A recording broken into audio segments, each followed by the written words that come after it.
السلام علیکم سر، مائی نیم از فروا اظہر اور میں قائد اعظم یونیورسٹی کی اسٹوڈنٹ ہوں. میرا کویشچن جو ہے وہ شاہد خاقان عباسی صاحب سے اور حافظ صاحب سے ہے. جی پہلا جو کویشچن شاہد صاحب سے ہے وہ یہ ہے کہ ان کی جو پارٹی کی سینئر لیڈرشپ ہے اور جتنے بھی لوگ رہے ہیں، کافی دیکھا جاتا ہے، ٹویٹر پہ بھی دیکھا جاتا ہے اور سوشل میڈیا پہ بھی، کہ وہ اکثر تنقید کرتے ہیں کہ پی ٹی آئی کے لوگ جو ہیں وہ بہت غلط لینگویج یوز کرتے ہیں یا بہت غلط طریقے سے ٹرول کرتے ہیں، ایون سپورٹرز بھی اور ان کے لیڈرز بھی.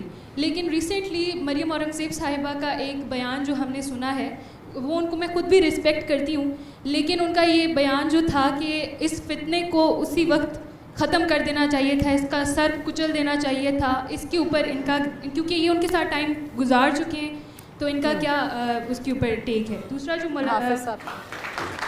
حافظ صاحب کا سوال بھی بتا دیں. دوسرا جو حافظ صاحب سے میرا کویشچن ہے وہ یہ ہے کہ آپ نے ابھی بات کی تھی کہ کارل مارکس کو آپ نے مینشن کیا تھا، انہوں نے لیڈرشپ کے اوپر بات کی تھی.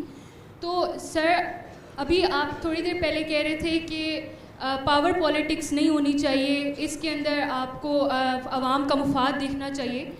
تو سر اس وقت آپ کو نہیں لگتا کہ جب 16 مہینوں کی حکومت بنی تھی تب عوام کا مفاد نہیں دیکھا گیا تھا، تب وہ صرف اور صرف ایک مفاد دیکھا جا رہا تھا اور وہ پاور پالیٹکس ہی تھی. اور اس وقت آپ کی پارٹی کی جو لیڈرشپ ہے اس کو مجھے جتنا لگتا ہے، میں اوپنلی کہنا چاہتی ہوں کہ ان کو سیٹ نہیں ملی، یا اگر سیٹ ملی ہے تو ایک ہی ملی ہے، اور اس کے اوپر انہوں نے اپنا وہ جو نیریٹو تھا اس کو بدل لیا. ایک ایک سوال پلیز کیجیے گا، میں دوسرا آپ سے لیتی ہوں سوال. بھائی صاحب ذرا رسپانس دے دیں پھر آگے لیتے کوسچن. کسی کو گالی دینے کا حق نہیں ہے، یہ بات یاد رکھیں. سیاست میں کسی کو، آپ کوئی بھی ہوں، کسی کے خلاف کسی کی حد تک کرنے کا حق نہیں ہے.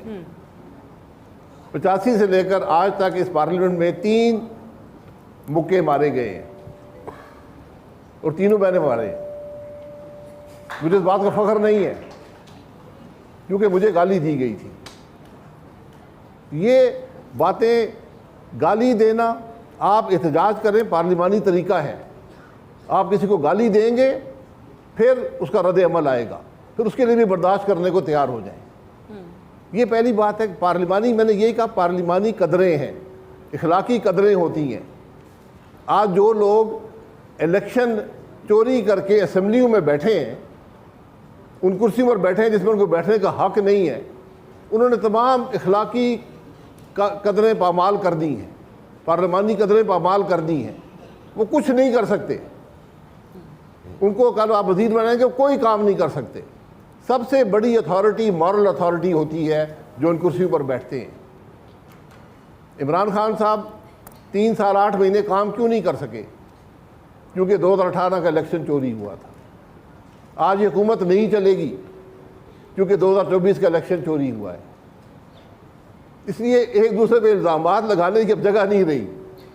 ہمیں برائی کو برائی کہنا ہوگا، پھر بات آگے بڑھے گی. صحیح. تو میرے بھائی نے، میرے نوجوان جذباتی ہوتے ہیں، میں بھی سابقہ نوجوان ہوں. تو یہ باتیں کہ آپ نے اس وقت نہیں کہا تھا، ہر بات ہر روز نہیں کی جاتی. میں نے بھی سیکھا ہے، ہم نے تاریخ مسخ کر دی ہے. یہاں جو ہسٹری کے جو طالب علم ہیں، آپ ذرا 48 سے قائد اعظم کی وفات سے لے کر ایوب خان کے ٹیک اوور تک یہ 10 سال کا عرصہ ہے. اس پہ ہماری تاریخ کا ریکارڈ ہی نہیں ہے. کیا کیا ہوا ہے اس ملک کے اندر. درانی صاحب پتہ نہیں مجھ سے بڑے ہیں کہ چھوٹے ہیں، 3 سال اس ملک کو ایک نوجوان امریکن خاتون چلاتی رہی. یہ بات پتہ ہے آپ کو؟ یہ ہماری تاریخ ہی ہم نے مسخ کر دی ہے کہ تاریخ میں کس کا کیا رول تھا، کیا نہیں تھا. ہم بھی وقت کے ساتھ سیکھتے ہیں. یہ آج وقت ہے ہم برائی کو برائی سمجھیں. اور میں نے آپ کو کہا کوئی لیڈر مستثنا نہیں ہے، سارے اس حمام میں ایک ہی جیسے ہیں. آج ہمیں اس معاملات کو درست کرنا ہوگا، حق کی بات، سچ کی بات کرنی ہوگی، پھر آپ کو راستہ نظر آئے گا، اور آپ کی آنکھیں بند ہو جاتی ہیں. صحیح. عبداللہ صاحب، میں ایک بات عبداللہ صاحب کی کروں. جی. عبداللہ صاحب پچھلے 6 مہینے میں 2 قاتلانہ حملوں میں بچے ہیں. 3 فٹ کے فاصلے پر ان کی گاڑی جائیں، یہ بیٹھے تھے گاڑی میں، 3 فٹ کے فاصلے پر موٹر سائیکل کا بم تھا جس نے 8-10 لوگوں کو شہید کر دیا, یہ بچ گئے. اس الیکشن میں ان پہ ایک حملہ ہوا, پتہ نہیں 1 گھنٹہ 2 گھنٹے فائرنگ جاری رہی, یہ بچ گئے. تو اور ان کے بارے میں بہت سی باتیں ماضی میں کی گئیں, بہت سی باتیں یہ خود کبھی بتائیں گے آپ کو. بہرحال اس قسم کے لوگ ہیں جو سیاست کو تقویت دیتے ہیں, جو ہمیں بھی ہمت دیتے ہیں کہ ایسے لوگ موجود ہیں جنہوں نے پیسے نہیں بنائے, جنہوں نے فائدہ نہیں حاصل کیا, جنہوں نے اپنی جان کی قربانی دینے کے لیے تیار ہیں, آج بھی سیاست کر رہے ہیں, اور شخص ہوتا گھر بیٹھا ہوتا. صحیح. تو یہ باتیں ذرا ہمیں سمجھنی چاہیے کہ ملک میں کون لوگ سیاست کرتے ہیں, کون فائدہ اٹھاتے ہیں, ان کے درمیان آپ کو تفریق کرنی پڑے گی. حمداللہ صاحب ریئلٹی چیک انہوں نے دے دیا. ویسے دیکھیے بات یہ ہے کہ بہت بڑی مہربانی شاہد خاقان عباسی کا. اگر آپ یہ دیکھ لیں 2018 شاہد خاقان عباسی اس کا گواہ ہے. عباسی صاحب, ہم نے 3.5 سال اپوزیشن کی, ان سے پوچھئے کہ ہماری پوزیشن اپوزیشن کا تھا یا نہیں تھا, اور رمضان المبارک کے بعد پھر آپ دیکھیں گے کہ اپوزیشن ہے یا نہیں ہے. 16 مہینے کی حکومت میں شاہد خاقان عباسی صاحب پی ڈی ایم کے جنرل سیکرٹری تھے. 2 راستے تھے ہمارے لیے. ایک موقف ہماری پارٹیوں کا یہ تھا کہ ہم تحریک کے ذریعے پی ٹی آئی کی حکومت کا چلتا کریں گے. ایک رائے یہ تھی کہ ہم تحریک عدم اعتماد کے ذریعے اس حکومت کا چلتا کریں گے. وہ کون سی پارٹیاں تھی جس کا موقف یہ تھا؟ وہ کون سی پارٹیاں تھی جس کا موقف یہ تھا کہ تحریک عدم اعتماد نہیں, تحریک کے ذریعے. لیکن آخر جب تمام پارٹیوں نے اتفاق اس پر کیا کہ تحریک عدم اعتماد کے ذریعے ہم نے حکومت کو ختم کرنا ہے, تحریک عدم اعتماد ایک آئینی پروسیس ہے, اس کے ذریعے ہم نے حکومت ختم کی. پھر 2 رائے آ گئی. ایک رائے یہ کہ 3 مہینے ہم حکومت کریں گے, 4تھے مہینے میں الیکشن اناؤنس کریں گے.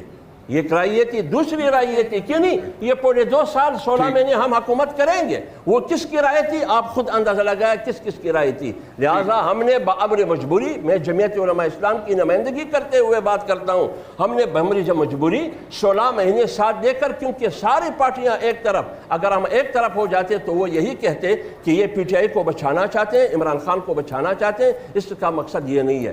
تو ہم 16 مہینے کیا مجبوری کیا تھی آپ صاحب؟ 16 مہینے آپ کو مجبوری کیا تھی؟ میں یہ تسلیم کرتا ہوں, میں یہ تسلیم کرتا ہوں. دیکھیں میں آپ کا جواب دیتا ہوں, میں یہ تسلیم کرتا ہوں, آگے بڑھ سکیں تو ٹھیک ہے. آپ سب بھی ماضی میں تسلیم کرتا ہوں کہ ہم ماضی میں کچھ نہیں بنا. میں یہ تسلیم کرتا ہوں, میں یہ تسلیم کرتا ہوں کہ ہم نے غلطی کی. مستقبل کے لیے بلانا ہے تو بلاؤ.